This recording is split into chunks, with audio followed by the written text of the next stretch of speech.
Welcome to Learning Unit number 10. In Learning Unit number 10, we're looking at promoting healthy eating and why is promoting healthy eating essential? Um, because as noted by the author, who cites a study from Afson et al. 2019, and if you're interested in looking for the reference, that reference is the first reference that's listed at the end of chapter 5 of our text. But according to these authors, the study done in 2019, suboptimal diet is responsible for more deaths than any other risk globally, including tobacco smoking. And the main culprits, so you really want to kind of digest this. Many of you know this already, but the main culprits for this suboptimal diet is a low intake of whole grains, fruits, nuts, and a high intake of sodium, processed meats, and sugary drinks. So let's look at our outcomes. For our learning outcomes for the week, you're going to be able to discuss the factors that influence people's eating behaviors, and that's in your text. It starts right off on page 112 with that. You're going to explore the whole school, whole community, whole child, which is also known as WSCC, model of health promotion in K through 12 schools. And we're going to do a little application of that model by going into the virtual school that the CDC has set up for us. You're going to analyze what are the benefits of healthy eating and summarize the advantages of offering health promotion programs both in schools but also in work sites and communities. So here is one of the my asks. So here are our assignments, and I'm asking you, after watching this video and doing your work for the week, sometime during this week to review the requirements and grading rubric for your final group presentation of your health promotion program, which is due at the end of learning unit number 13. So we're just entering 10. But review those requirements that I am reviewing with you today in this video, but review those requirements with your group. Try to meet face-to-face or virtually and see how you're going to go about this presentation. What needs to be included? What have you done already? Those kind of things. So you might want to be together to look at your collaborative document. You're going to read Chapter 5, Eating Behaviors. Specifically these pages. I've kind of cut down the readings again this week. So here are the pages if you have the textbook. If you have the online ebook, you're going to, here are the specifics. The beginning of the chapter is 101. So start the chapter readings for Chapter 5 and go through including recommended nutrition. For these pages, go to in Chapter 5, changes to the American food environment through portion sizes. You start on with changes to the American food and then you go food environment, then you go through the portion sizes, through and including. You're going to read that information. So you can read through there. I'm trying to help out those that have the ebook. You're going to review the posted content and do your discussion board for Learning Unit 10. No reply is required. That's to give you some time to actually work with your groups too. So you're watching this video. Again, the readings are here and they're all clear as far as what you need to do, and whether you're reading the paper text or the electronic. Here is our discussion board, and I'm going to give you this link, but when it's time to do the discussion board, you could click right here. You're going to explore the virtual healthy school. that's set up by the CDC. You're going to enter the health center door and at least two other doors. By entering, you click on, you'll see that. For this discussion board, you're going to briefly discuss the model of the whole school, whole community, whole child model. And you're going to have a link to information that explains this model. And then after going into the healthy school, you're going to share what you thought of the content found in the rooms that you entered, and at least one item that you thought could be added to one of the rooms that you entered and why. Please support your added content to one of the rooms by citing specific information from your textbook readings, information from Chapter 5.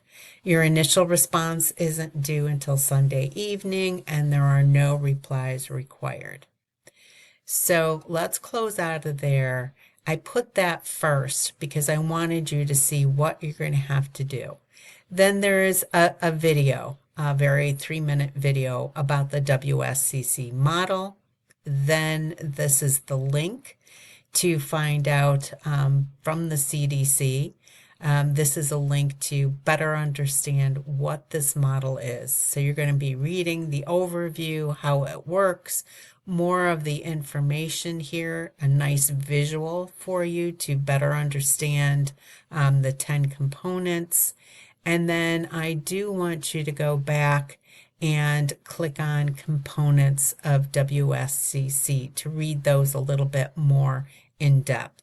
So again, you're reading everything that you're finding on this website and then going back and clicking on components of the WSCC. Okay, so that's the model, and you're going to need to understand what this model is. This is where you're going to get the content for that. And then here is your virtual healthy school.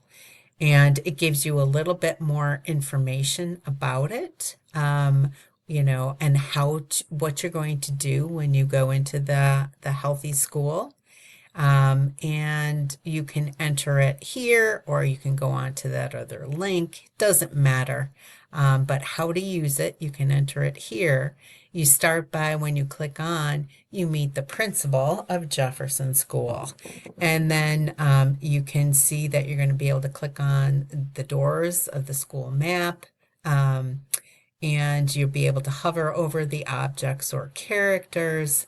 And so you can read through this before going in. So here's the gymnasium scene in the virtual healthy school. So it's going to be kind of fun. It's just a little virtual school with a bunch of doors that you're going to look at, but you're going to critique these, and maybe especially with the lens, the perspective of nutrition, perhaps, that would go very nicely with this, with our learning unit. Now, here's the final group presentation. I'm going to take a few minutes to go through it. But for your final group presentation, this is just reminding you to review the requirements, okay? So this isn't anything great. I just like to have somewhere where it tells you to review those. And here is your a link. You can see I made a link to the Healthy Promotion Program presentation so that you could have everything right in one learning unit. When I click on it, here's the PDF. And you're going to, when you do submit it at the end of learning unit number 13, I'm asking only one member of your group must upload your final voiceover ScreenPal presentation video link. It has to be done in ScreenPal, and the directions are going to be here for you to use. I know who's in each group, so I expect to hear and see each of the group members in your video. If a member doesn't participate, please let me know. Okay, so here's the actual document that is both our grading rubric and let's see if we can get that bigger.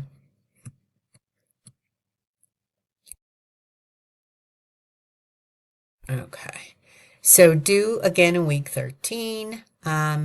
And you know what the purpose of this is, but it's the culmination of your group's work throughout the semester and both using the collaborative document, using your discussion board posts and replies. It's all of your work towards your sustainable health promotion program. And each group is presenting this health concern to the class. And it is via a recorded ScreenPal video presentation software using voiceover recording. The group presentation you're going to describe with detailed information each step of the program planning, development, implementation, or plan for implementation. Remember, we say that, and plan for evaluation as developed by the group members over the semester. So I know some of you spoke in your mid-course evaluation. Thank you for your feedback, by the way. Thank you very much. That this might be, the health promotion program might just be going on for a little bit too long. I do understand that. I really get it. That was good feedback.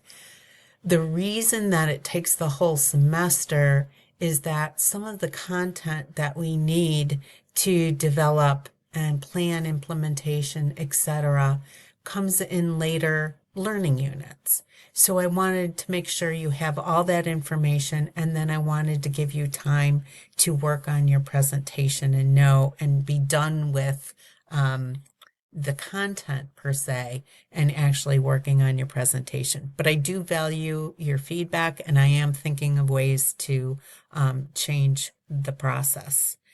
So by the last day of Learning Unit 13, one member needs to upload your video link. It's going to be a link, and that's why I require ScreenPal. The presentation software is required. And you will have step-by-step, in-depth, updated directions on the use of this free software in this course. So if we keep going, you're going to see that your information for your collaborative document is on here. You can see how that is, and that the final submission of your group presentation is going to be 100 points. What are you going to be graded on? What is your the grading rubric?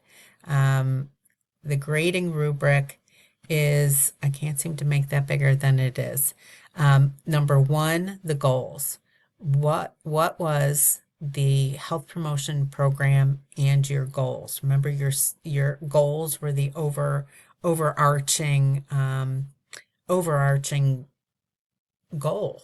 What is the goal or goals? They weren't the SMART objectives yet. So what were your goals? What was the rationale for why you have specific steps in your program?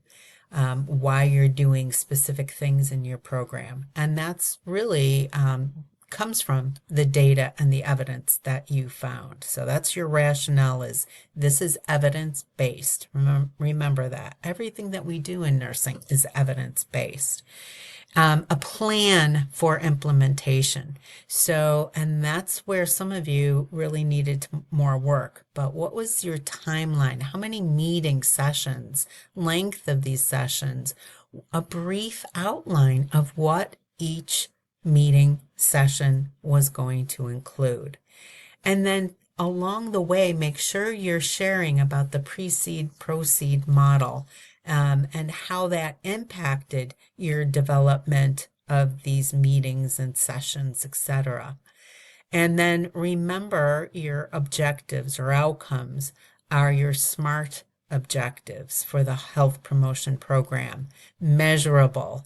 And when you're looking at those, if you're saying by the end of this program, the student or the participant will be able to whatever, you have to make sure that your brief outline of each meeting session includes the means to gather that data. So if it's a survey, if you're asking the kids, out loud, you're having a game, you have to provide that in your promotion, your presentation, to let us know how you're doing it. If it's a survey, give us at least a couple of questions, specific questions that you're going to ask so we can best understand whether you indeed have SMART objectives. And then there's points for clarity, organization, citation of the evidence per APA, and that you're professional. You can have fun, but introduce yourself, show yourselves, and do have fun with this. And we will be watching another's group presentation. So that's why it's due at the end of week 13. There are no late entries going to be allowed because I need to review these and get these up for your groups for the next learning unit. So make sure you're working on it this week. I know it's been a long 16-minute video, but I want to make sure you best understand this. And then perhaps one other thing then is here are the ScreenPal directions. So don't be, if you don't know ScreenPal, step by step, our Office of Distance Learning has provided this. It's a free screen recorder. And it's fun because we can see your faces. You can put your faces on, and you can put a document on as well, or something on your laptop or your computer. So it is a good software program to use, and it is an expectation that you're using it.